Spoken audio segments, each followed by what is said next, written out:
Hello সবাইকে, সবাই কেমন আছো? আশা করি সবাই খুব ভালো ও সুস্থ আছো। আমিও ভীষণ ভালো আছি। আমার চ্যানেলে নতুন একটা ভিডিওতে আবারও সবাইকে অনেক অনেক ওয়েলকাম। আজকে তোমাদের সঙ্গে শেয়ার করব নিরামিষ পটল পুরের রেসিপি। তো তোমরা ভিডিওটা স্কিপ না করে কিন্তু একদম শেষ পর্যন্ত দেখতে থাকো। তো প্রথমে একটু বড় সাইজের পটল নিতে হবে। পটলগুলোর খোসাগুলো খুব সুন্দর করে ছাড়িয়ে নিয়ে এরকম পেট থেকে কিন্তু পটলের বীজগুলো খুব ভালোভাবে বার করে নেব। সব পটলের বীজ বার করা হয়ে গেলে আমি ওই বীজগুলোকে কিন্তু বেটে এরকম আলাদাভাবে তুলে রাখবো। তারপর আমি বাটবো পরিমাণ মতন শুকনো লঙ্কা ও সর্ষে। বাটা হয়ে গেছে আমার। আর এদিকে আমি কড়াইয়ে কিন্তু তেল বসিয়ে দিয়েছি। তেলটা প্রায় গরম হয়ে এসেছে। আমি দিয়ে দিলাম একদম সামান্য 1 চিমটি লবণ। আর তারপর কিন্তু আমার যে পটলের বীজগুলো বাটা ছিল সেগুলো কিন্তু আমি সম্পূর্ণ কড়াইতে দিয়ে দিলাম। এবার দেবো শুকনো লঙ্কা ও সর্ষে বাটা এই 2 থেকে আড়াই চামচ মতন। তারপর এর মধ্যে সামান্য হলুদ ও লবণ দিয়ে এটাকে খুব সুন্দর করে ভেজে তুলে রাখবো। ও এর মধ্যে সামান্য চিনিও দেবো। এটা আমি রেডি করছি পটলের পুরটা। তো এই যে দেখো আমার কিন্তু পটলের পুরটা অলরেডি রেডি হয়ে গেছে। এবার এই পুরটা আমি পটলগুলোর মাঝখানে খুব সুন্দর করে ভরে দেবো। তোমরা কিন্তু চাইলে এটা চিংড়ি মাছ দিয়েও করতে পারো, কিন্তু আমি আজকে নিরামিষ বানাচ্ছি বলে কোনো চিংড়ি মাছ দিচ্ছি না।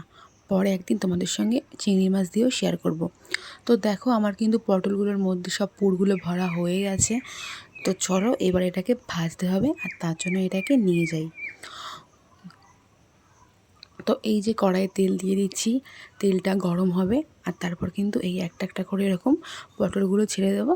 আর একটু সাবধানে ছাড়তে হবে যাতে পটলগুলো উল্টে না গিয়ে এর মাঝখান থেকে যে মশলাগুলো আছে বেরিয়ে না যায়। তো চলো আমি এই যে একে একে পটল দিয়ে দিচ্ছি, দিয়ে হালকা লবণ দিচ্ছি, দিয়ে তারপরে কিন্তু পটলগুলো আমি সুন্দর করে ভেজে নেব। আর সামান্য হলুদও দেবো, কিন্তু অল্প পরিমাণে, এক গাদা না। তো চলো আমি আগে পটলগুলো ভালো করে ভেজে নিই, তারপর তো আবার তোমাদের সঙ্গে শেয়ার করছি কী না করছি। তো দেখো আমার পটলগুলো ভাজা হয়ে গেছে। আর 2-1টা পটল একটু নরম থাকার কারণে মাঝখান থেকে হালকা হালকা পুর বেরিয়ে গেছে। তো যাই হোক, ঠিকঠাক আছে।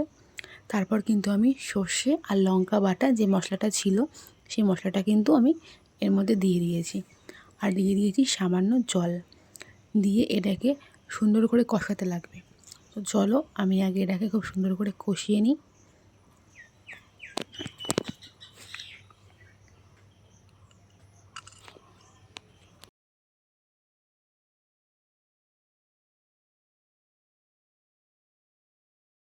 তো দেখতে পাচ্ছ আমার কিন্তু পটলের থেকে তেল ছেড়ে দিয়েছে, তার মানে কিন্তু আমার পটল পুরটা একদম রেডি। আর তোমরাও কিন্তু নিরামিষের দিনে এটা ট্রাই করতে পারো।